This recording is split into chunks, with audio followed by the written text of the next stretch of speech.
ছাত্র দল শিক্ষার্থীদের বিরুদ্ধে যায়, এই ক্যাম্পাসে ছাত্র দলেরও কবর রচিত হবে। এই ঢাকা বিশ্ববিদ্যালয়ে মুসলিম লীগের সন্ত্রাসী সংগঠন এনএসএফ এর কবর রচিত হয়েছে।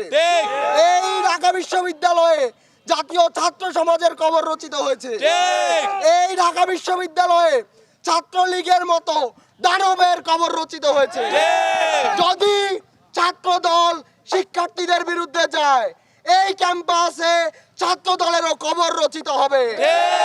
আমরা ছাত্র দলকে বলতে চাই, শিক্ষার্থীদের বিরুদ্ধে যাবেন না। শিক্ষার্থীদের বিরুদ্ধে গিয়ে কেউ কখনো ছাত্র রাজনীতি করতে পারে না। আপনারা যদি ছাত্রদের নিয়ে রাজনীতি করতে চান, তাহলে ছাত্রদের যে ম্যান্ডেট, ছাত্রদের দাবি দেওয়া অনুযায়ী রাজনীতি করেন, না হলে টেম্পু স্ট্যান্ডের চাঁদাবাজির রাজনীতি।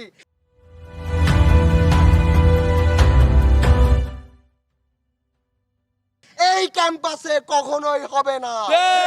সাধারণ শিক্ষার্থীরা কখনোই সেটা মেনে নিবে না। আমরা প্রশাসনের কাছে দাবি জানাই, অতি দ্রুত ডাকসুর যে রূপরেখা সেটি আমাদের কাছে প্রকাশ করুন।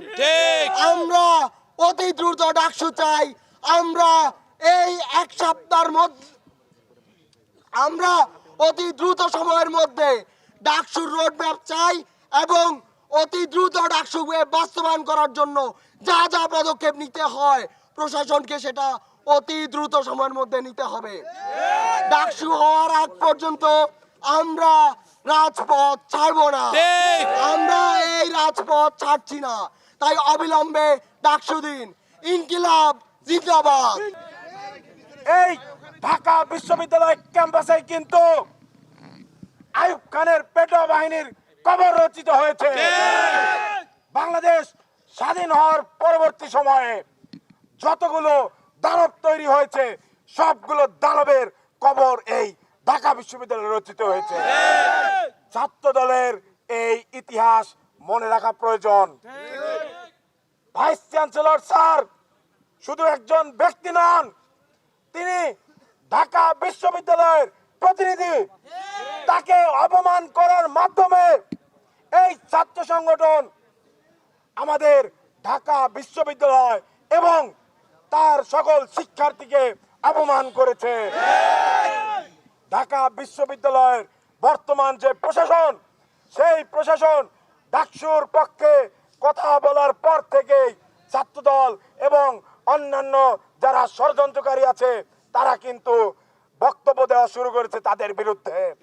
আমরা এর তীব্র নিন্দা জানাই। আমরা বলতে চাই, অতি দ্রুত সময়ের মধ্যে ভাইস চ্যান্সেলর স্যারকে মেরুদণ্ড সোজা রেখে তাকে রোডম্যাপ ঘোষণা করতে হবে এবং তার সময়সীমা 72 ঘন্টা মাত্র।